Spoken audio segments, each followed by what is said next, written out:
2017 has been shaping up to be gaming's greatest year yet. If you weren't in this mindset already, E3 2017 came and reassured that definitely. I watched most of the event, mainly focusing on the things that interested me, and even though I wasn't there, whoa man, there was a lot here that interested me. I won't go into every single thing that piqued my interest, but I will be talking about the main ones, which will still end up being a lot. Of course, Nintendo will be the majority of the content I'll be talking about today, but let's start off with some non-Nintendo games first and foremost.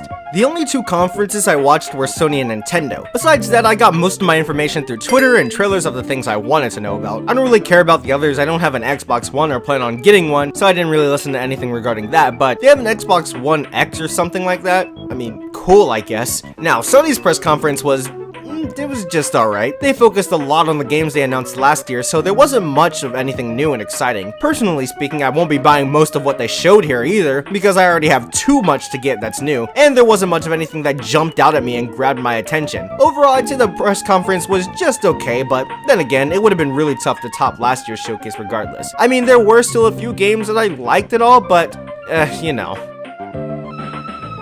So with that out of the way, let's talk about games. We'll start things off with Kingdom Hearts 3, which got a trailer in their World Tour Orchestra event. So it wasn't really E3, but it came out around this time, so I'll just talk about it anyways. I love Kingdom Hearts, as many of you already know, so I'm super excited for Kingdom Hearts 3 and get excited every time we get a little bit of information, since we barely get any now. I mean, to be fair, this game was announced all the way back in fucking 2015, so 2 years of consecutive information would be a lot. Also, geez, 2015?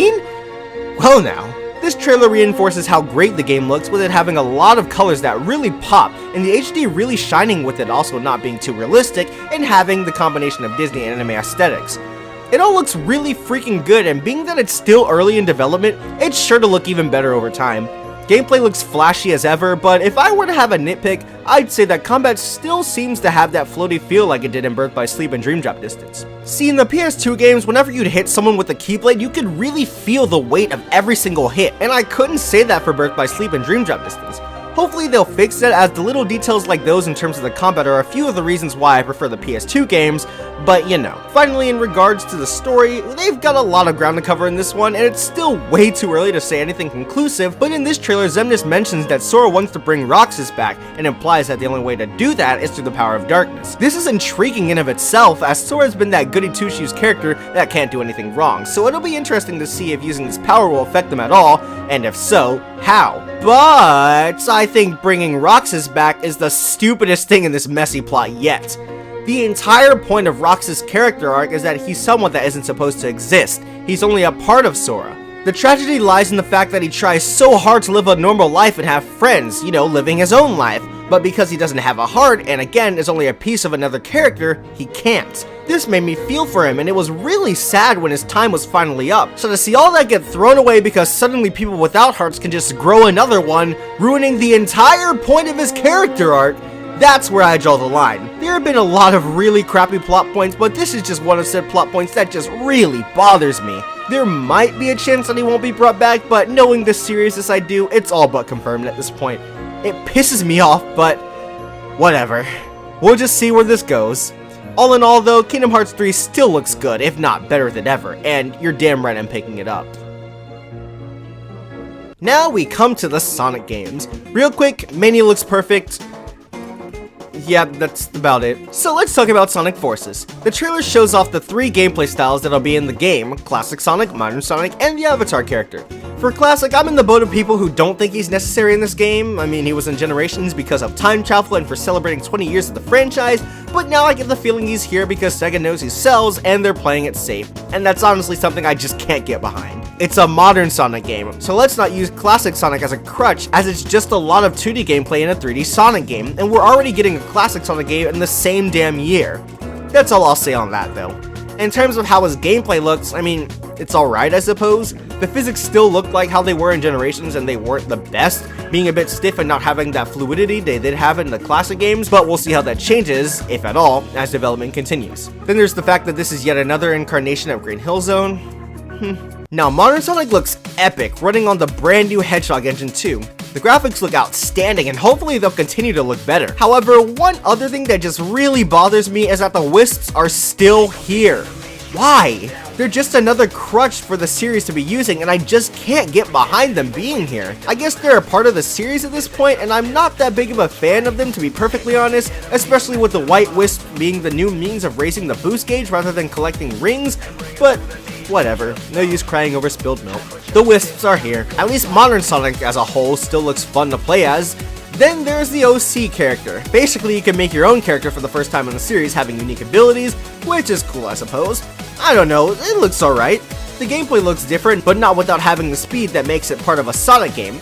It seems pretty cool, and with customization, there's a lot of experimentation and replay value to be had. I didn't really know what to think of one of the main characters being an avatar, but I'm down for it, and I think the idea could be well implemented if done right. But I don't know, man, this game is kinda weird so far. Lots of obvious fan service, and it really feels like a fanfiction Sonic game, what with it having a customizable character. Eggman just took over the fucking world out of nowhere, Classic Sonic came to help from another dimension, and all the villains teamed up because why not?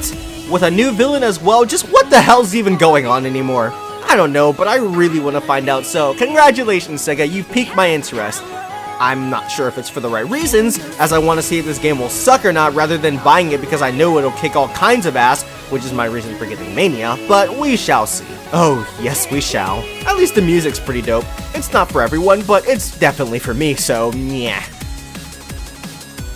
And for our final non-Nintendo game, I decided to save this one for last as currently it's my most anticipated game of the year, Danganronpa V3. Now clearly I've become a big fan of this series over the past year.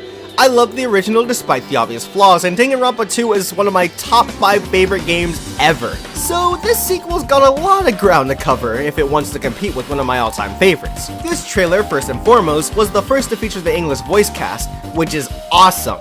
Some of the characters seem a bit off, but I'm honestly not too worried for this when the game comes out due to how awesome the voice actors have done in the past installments.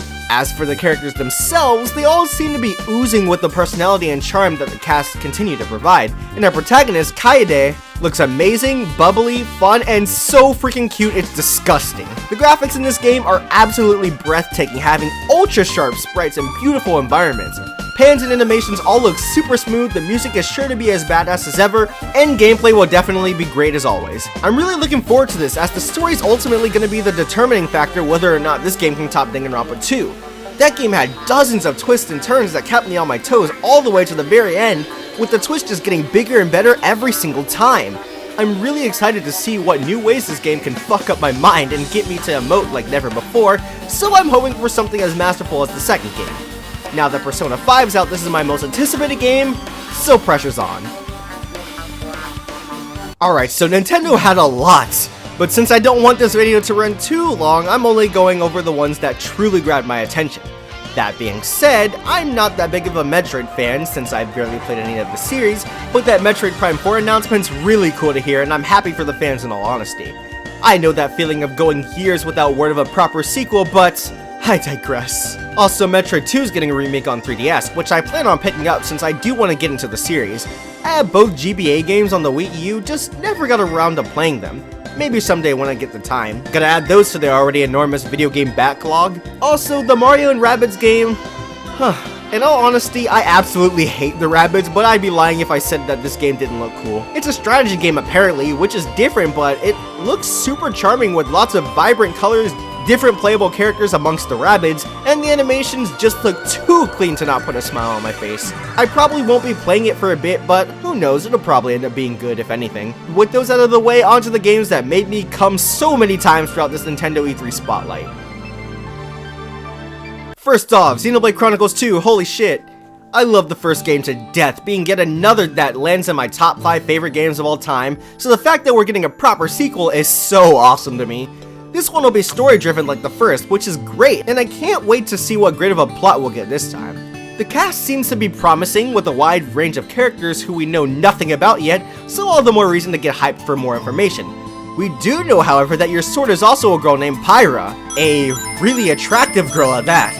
Look, I'm a sucker for redheads in all honesty, and this one is just, whew. I love the anime aesthetic of this game, with the character designs all having a futuristic look to them that make for some great eye candy. The world itself also looks grand and has that scale that Monolith Soft just continues to provide in this Xenoblade series. I don't know how they do it, but every time they reveal a new world, it's just as impressive as if it were their first time making an open world game. which is a great feat. The battle system is like the games have been, only streamlined this time according to the Treehouse Live event, making it faster and more accessible, which is always a plus in my book. Lots of areas to explore, another system to master, and a fantastic story to be told. Xenoblade Chronicles 2 looks so promising, and I want to play it so damn badly. And it still shocks me that this game's still saying that it'll get released this year. That could be subject to change at any point, but it'd be really cool if it made it before the end of the year. Then we come to a new Kirby game. Kirby's yet to disappoint, and it seems like the trend will continue with this next game that'll be on the Nintendo Switch. The game is so colorful and looks fan-freaking-tastic, which is awesome. And the helpers are back! I love the helpers so much, and being someone that grew up with Kirby Superstar, it feels so good to see these guys back. Plus, you can combine abilities to unleash brand new attacks, there's co-op like in Return to Dreamland, my favorite in the series mind you, and the charm is there in spades. Ay, this game looks so good. I really can't wait to play this one, and can't wait for the level design, the bosses, what the story will be, everything! It's exciting, especially because we don't know much about this one, so we'll see what's to come in this new Kirby game. Moving on, I've never really been super invested in a Warriors game, but Fire Emblem Warriors is looking to change that. I love Fire Emblem so very much, and to have them in an action game like this that'll eat up hundreds of your precious hours, that's not very nice, Nintendo. The game looks so pretty, having cel shading and timeless HD graphics, with more voice acting that makes me so happy. It'll probably have a ton of remixes to Fire Emblem tracks, and I absolutely can't wait for that because Fire Emblem has some outstanding tracks that I'd love to see improved even more if possible. I am a bit disappointed that they're focusing on the more popular games in terms of characters being Awakening, Fate, and a bit of Mystery of the Emblem. Of course, I understand this because it's just like I said, they're the most popular, but I do hope to see love for some of the other games because they're pretty damn good as well and deserve more attention. There is just so many characters I want to see that aren't from the big three, like characters from Echoes, some Blazing Sword Love, the Tellius games, Sacred Stones, the list just goes on and on. Of course, there's still time and the possibility of DLC, but you've got a lot of ground to cover, Nintendo. Use it! Let's not fill the cast up with sword characters, goddammit! Gameplay looks fast and fun as the Warrior games usually do, and I can't wait to lose days of my life slaving away to yet another Fire Emblem game. This franchise has become one of my favorites, and I'm glad to see a game like this become part of the series, and can't wait to get it. I actually might get the new 3DS version because at this time I still don't have a Switch, and if money becomes an issue, I do have the new 3DS, so we'll just see. But regardless, if Lyn gets announced for this game, then I'm getting both versions whether I get a Switch by then or not. End of discussion. And before I get to the big one that everyone's rightfully losing their mind over, I want to quickly say that I'm really freaking glad that Mario & Luigi's Superstar Saga is getting a remake on the 3DS. This is one of my most nostalgic games, so seeing this get revisited is awesome and gives a lot of people a chance to play what's probably one of the funniest games I've ever played. Of course, Bowser's Inside Story will probably still be my favorite, but who knows, this game came close to begin with, so we'll just see. Also, the Minions game looks like a fun distraction, but nothing too major in my opinion. It's there though, so there's that. But enough stalling, Super Mario Odyssey looks phenomenal. A great plot premise with Mario having to travel all around the world so Peach doesn't have to marry Bowser, which is amazing. The graphics are jaw-dropping, the music goes for a house jazz style, and I love it to bits and fucking pieces. That main vocal theme is absolutely orgasmic in every sense of the word, and that gameplay looks fast-paced, fun, and smooth as hell. The hat gimmick looks to add a lot, being that you can interact with the environment as well as your enemies. There are a lot of areas to explore, seeing as the game goes for a more open world experience like in Super Mario 64, Sunshine, and Galaxy, and all around the game just looks so damn good!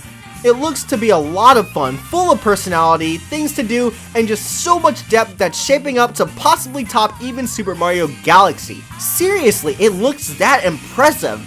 I don't even know what else to say. The game looks near perfect. Overall, E3 was a bit of a mixed bag, all things considered. I didn't really care for much besides Nintendo, but with what I did enjoy, there was a lot of substance to the games. There's a lot lining up to make 2017 somehow even better for games because, good lord, this year's provided us with so much, and by the end of the year, I'll bet I'll be calling this my favorite year in terms of gaming. There's just so much to get, and I've barely been keeping up but enjoying every second of it. Of course, I'll probably fall behind soon enough due to everything getting announced in E3, but this year's been amazing so far, and I'm looking forward to everything else that'll destroy my wallet. It's a good time to be a gamer, guys, without a doubt.